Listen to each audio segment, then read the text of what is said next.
ಇಂದು ರೇವಣ್ಣ ಅವರು ಹೊಳೆ ನರಸೀಪುರಕ್ಕೆ ತೆರಳಬೇಕಾಗಿತ್ತು. ಆದರೆ ಕೊನೆಯ ಕ್ಷಣದಲ್ಲಿ ರೇವಣ್ಣ ಅವರು ಹೊಳೆ ನರಸೀಪುರಕ್ಕೆ ಹೋಗುವಂತಹ ತಮ್ಮ ಪ್ಲಾನ್ ಚೇಂಜ್ ಮಾಡಿದ್ದಾರೆ. ಹೊಳೆ ನರಸೀಪುರಕ್ಕೆ ಹೋಗುವಂತಹ ತಮ್ಮ ಪ್ಲಾನ್ ಚೇಂಜ್ ಮಾಡಿ ಮೈಸೂರಿಗೆ ಹೋಗಿದ್ಯಾಕೆ ರೇವಣ್ಣ, ಮೈಸೂರಿನತ್ತ ಅವರು ತೆರಳಿದ್ಯಾಕೆ ಎನ್ನುವಂತಹ ಪ್ರಶ್ನೆ ಎದುರಾಗ್ತಾ ಇದೆ.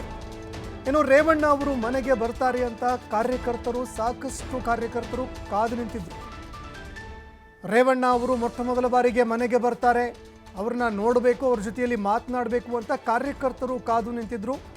ಆದರೆ ರೇವಣ್ಣ ಅವರು ನಿವಾಸಕ್ಕೆ ಬರಲೇ ಇಲ್ಲ. ಹಾಸನದ ಹಿರಿಸಾವೆ ಗಡಿಗೆ ಆಗಮಿಸಿದ ನಂತರ ರೇವಣ್ಣ ಅವರು ಅಲ್ಲಿಂದ ಮೈಸೂರಿಗೆ ಪ್ರಯಾಣವನ್ನು ಬೆಳೆಸಿದ್ರು. ಇನ್ನು ಬೇಲ್ ಸಿಕ್ಕಿರುವಂತಹ ಹಿನ್ನೆಲೆಯಲ್ಲಿ 20 ದಿನಗಳ ಬಳಿಕ ತವರಿನತ್ತ ಹೊರಟಿದ್ರು ರೇವಣ್ಣ. ಬೇಲ್ ಸಿಕ್ಕ ನಂತರ 20 ದಿನಗಳ ಬಳಿಕ ತಮ್ಮ ತವರಿನತ್ತ ರೇವಣ್ಣ ಅವರು ಪ್ರಯಾಣವನ್ನು ಬೆಳೆಸ್ತಾ ಇದ್ರು. ಆದರೆ ರೇವಣ್ಣ ಅವರು ಅಲ್ಲಿಂದ ತಮ್ಮ ಮನೆಗೆ ತೆರಳಲಿಲ್ಲ, ಮೈಸೂರಿಗೆ ಹೋದರು. ಹೀಗಾಗಿ ಯಾವ ಕಾರಣಕ್ಕಾಗಿ ಅವರು ಮೈಸೂರಿಗೆ ಹೋದರು, ಈ ರೀತಿಯಾದಂತಹ ಒಂದು ಪ್ರಶ್ನೆ ಎದುರಾಗ್ತಾ ಇದೆ. ಹಿರಿಸಾವೆ ಟೋಲ್ ಬಳಿಯಲ್ಲಿ ಕಾರ್ಯಕರ್ತರನ್ನು ಮಾತನಾಡಿಸಿದ್ರು. ಆದರೂ ಕೂಡ ಹಿರಿಸಾವೆ ಟೋಲ್ನಲ್ಲಿ ಕಾರ್ಯಕರ್ತರನ್ನು ರೇವಣ್ಣ ಅವರು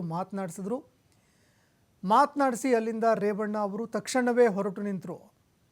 ಹೊಳೆ ನರಸೀಪುರಕ್ಕೆ ಹೋಗದೆ ಮೈಸೂರಿಗೆ ಮಾಜಿ ಸಚಿವರು ಪ್ರಯಾಣವನ್ನು ಬೆಳೆಸಿದ್ದಾರೆ.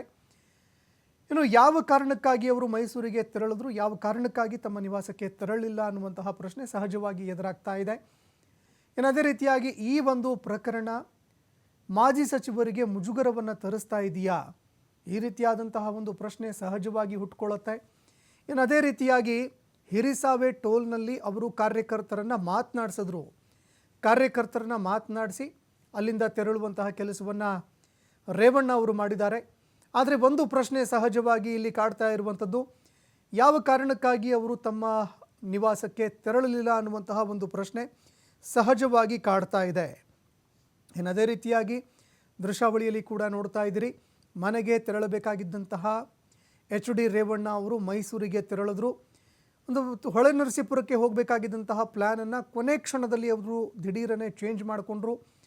ಇನ್ನು ಅದೇ ರೀತಿಯಾಗಿ ಇಲ್ಲ, ರೇವಣ್ಣ ಅವರು ಮನೆಗೆ ಬರ್ತಾರೆ ಅನ್ನುವಂತಹ ಒಂದು ಆಶ್ವಾಸನೆ ಕೂಡ ಇತ್ತು, ಅವರು ಬರ್ತಾರೆ ಅಂತ ಕಾರ್ಯಕರ್ತರು ಕೂಡ ಕಾದು ಕುಳಿತಿದ್ರು. ಆದರೆ ಮೈಸೂರಿಗೆ ಅವರು ಪ್ರಯಾಣವನ್ನು ಬೆಳೆಸಿದ್ದಾರೆ. ಈ ಬಗ್ಗೆ ಮತ್ತಷ್ಟು ಮಾಹಿತಿ ಕೊಡ್ತಾ ಹೋಗ್ತಾರೆ ಪ್ರತಿನಿಧಿ ಪ್ರಕಾಶ್, ಫೋನ್ ಸಂಪರ್ಕದಲ್ಲಿ ಜಾಯ್ನ್ ಆಗಿದ್ದಾರೆ. ಪ್ರಕಾಶ್, ಸಾಕಷ್ಟು ಕಾರ್ಯಕರ್ತರು ಮನೆಯಲ್ಲಿ ಕಾದು ಕುಳಿತಿದ್ರು, ಆದರೆ ರೇವಣ್ಣ ಅವರು ಆಗಮಿಸಲೇ ಇಲ್ಲ. ಇನ್ನು ಈ ನಡುವೆ ಹಿರಿಸಾವೆಯಲ್ಲಿ ಕಾರ್ಯಕರ್ತರನ್ನ ಮಾತನಾಡಿಸಿ ಮೈಸೂರಿಗೆ ತೆರಳಿದ್ದಾರೆ. ಯಾವ ಕಾರಣಕ್ಕಾಗಿ ಕಾರ್ಯಕರ್ತರನ್ನ ಅವರು ಮಾತನಾಡಿಸಲಿಲ್ಲ, ಮನೆಗೆ ಯಾವ ಕಾರಣಕ್ಕಾಗಿ ತೆರಳ್ತಾ ಇಲ್ಲ ಅನ್ನುವಂತಹ ಪ್ರಶ್ನೆ ಸಹಜವಾಗಿ ಇದೀಗ ಕಾಡ್ತಾ ಇದೆ. ಮುಜುಗರದಿಂದ ತಪ್ಪಿಸ್ಕೊಳ್ಳೋದಕ್ಕೆ ಏನಾದರೂ ಪ್ರಯತ್ನ ನಡೆದಿದೆಯಾ ಅಂತ? ಸಂತೋಷ್, ಇವತ್ತು ಮಧ್ಯಾಹ್ನ 2 ಗಂಟೆಯ ನಂತರದಲ್ಲಿ ಮಾಜಿ ಸಚಿವ HD ರೇವಣ್ಣ ಹಾಸನದ ಹೊಳೆನರಸೀಪುರಕ್ಕೆ ಬರ್ತಾರೆ. ಅಲ್ಲೊಂದಿಷ್ಟು ದೇವಸ್ಥಾನಗಳಿಗೆ ಹೋಗಿ ದೇವರ ದರ್ಶನ ಮಾಡಿ, ಜೊತೆಗೆ ಕಾರ್ಯಕರ್ತರನ್ನು ಕೂಡ ಭೇಟಿ ಮಾಡಿ ಮಾತನಾಡುವ ಮಾಹಿತಿ ಕೂಡ ಲಭ್ಯವಾಗಿತ್ತು. ಆದ್ರೆ ಸಂಜೆ 5 ಗಂಟೆ 6 ಗಂಟೆವರೆಗೂ ಕೂಡ 5 ರಿಂದ 6 ಗಂಟೆವರೆಗೂ ಅವರ ಮನೆ ಮುಂಭಾಗದಲ್ಲಿ ಸಾಕಷ್ಟು ಕಾರ್ಯಕರ್ತರು ಬಂದಿದ್ರು. ಯಾಕೆಂದ್ರೆ ರೇವಣ್ಣ ಬರ್ತಾರೆ, ಮಾತನಾಡಿಸ್ಬೋದು, ಅವ್ರನ್ನ ನೋಡ್ಬೋದು ಅನ್ನುವ ಅದನ್ನ ಒಂದು ಇಟ್ಟುಕೊಂಡು ಅವರ ಮನೆ ಹತ್ರ ಕೂಡ ಸಾಕಷ್ಟು ಜನ ಬಂದಿದ್ರು. ಆದ್ರೆ ರೇವಣ್ಣ ಮಾರ್ಗ ಮಧ್ಯ ಯಾವಾಗ ಬೆಂಗಳೂರಿನಿಂದ ಹಾಸನದ ಗಡಿ ಭಾಗ ಏನಿದೆ ಹಿರಿಸಾವೆಯ ಬಳಿ ಹಿರಿಸಾವೆ ಟೋಲ್ ಹತ್ರ ಬಂದು ಅಲ್ಲಿ ಒಂದಿಷ್ಟು ಕಾರ್ಯಕರ್ತರನ್ನು ಕೂಡ ಮಾತನಾಡಿಸ್ತಾರೆ.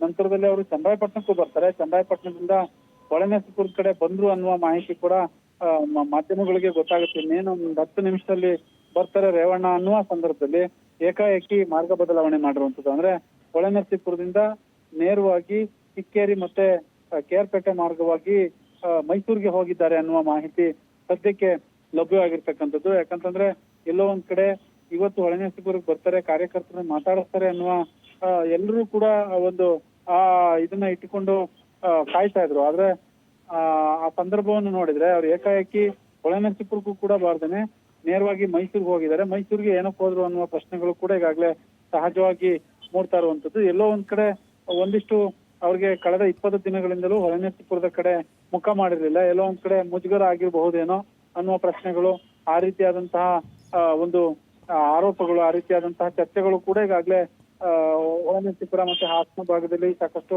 ಚರ್ಚೆ ಆಗ್ತಾ ಇದ್ದು. ಬಟ್ ಈಗ ಯಾವ ವಿಚಾರಕ್ಕೆ ಹೋಗಿದ್ದಾರೆ ಅನ್ನೋದು ಕೂಡ ಸದ್ಯಕ್ಕೆ ಮಾಹಿತಿ ತಿಳಿದು ಬಂದಿಲ್ಲ. ಬಟ್ ಮೈಸೂರಿಗೆ ತೆರಳಿದ್ದಾರೆ ಅನ್ನುವ ಮಾಹಿತಿ ಮಾತ್ರ ಗೊತ್ತಾಗಿರ್ತಕ್ಕಂಥದ್ದು. ಅಲ್ಲಿ ಸಾಕಷ್ಟು ಬಿಗಿ ಭದ್ರತೆ ಅಂದ್ರೆ ಪೊಲೀಸ್ ಅವರನ್ನು ಕೂಡ ಸಾಕಷ್ಟು ನಿಯೋಜನೆ ಮಾಡಿದ್ರು ಹೊಳೆನರಸೀಪುರದ ಅವರ ಮನೆ ಮುಂದೆ. ಅವರು ಕೂಡ ಯಾವಾಗ ಇವರು ಮೈಸೂರಿಗೆ ಹೋಗ್ತಾರೆ ಅನ್ನುವ ವಿಚಾರ ತಿಳಿದಂತ ಸಂದರ್ಭದಲ್ಲಿ ಎಲ್ಲರೂ ಕೂಡ ಅಲ್ಲಿಂದ ವಾಪಸ್ ಆಗ್ತಾರೆ. ಮತ್ತೆ ಇನ್ನೊಂದು ಮಾಹಿತಿಯ ಪ್ರಕಾರ ರಾತ್ರಿ ಒಂದು 11:30-12 ಗಂಟೆ ಸರಿಸುಮಾರಿಗೆ ಹೊಳೆನರಸೀಪುರಕ್ಕೆ ಬರ್ತಾರೆ ಅನ್ನುವ ಮಾಹಿತಿ ಸದ್ಯಕ್ಕೆ ಲಭ್ಯ ಆಗಿರ್ತಕ್ಕಂಥದ್ದು. ಬಟ್ ಅದನ್ನ ನಾವು ಗ್ಯಾರಂಟಿ ಹೇಳಲಿಕ್ಕೆ ಆಗಲ್ಲ. ಬಟ್ ಅಲ್ಲಿದ್ದವರು ಮತ್ತೆ ಅವರ ಕಡೆಯವರು ಕಾರ್ಯಕರ್ತರು ಏನಿದ್ದಾರೆ ಅವರು ಆ ರೀತಿಯಾದಂತಹ ಮಾಹಿತಿಯನ್ನು ಹೇಳ್ತಾ ಇದ್ರು, ರಾತ್ರಿ 12 ಗಂಟೆಗೆ ಬರ್ಬೋದೇನೋ ಅಂತ. ಹಾಗಾಗಿ ಎಲ್ಲೋ ಒಂದ್ ಕಡೆ ಕಾರ್ಯಕರ್ತರು ಹೆಚ್ಚಾದಂತಹ ಹಿನ್ನೆಲೆಯಲ್ಲಿ ಜಾಸ್ತಿ ಆಗ್ತಾರೇನೋ, ಒಂದಿಷ್ಟು ಮಾತುಗಳು ಆ ರೀತಿಯಾದಂತಹ ಮಾಹಿತಿ ತೆಗೆದುಕೊಂಡಿರ್ತಾರೆ. ಹಾಗಾಗಿ ಮಾರ್ಗವನ್ನು ಬದಲಾಯಿಸಿರ್ಬೋದೇನೋ ಅನ್ನುವ ಚರ್ಚೆಗಳು ಕೂಡ ಈಗಾಗಲೇ ಸಾಕಷ್ಟು ಕೇಳಿ ಬರ್ತಾ ಇರುವಂತದ್ದು. ಸಂತೋಷ್, ಧನ್ಯವಾದಗಳು ಪ್ರಕಾಶ್ ನಿಮ್ಮೆಲ್ಲ ಮಾಹಿತಿಗೆ.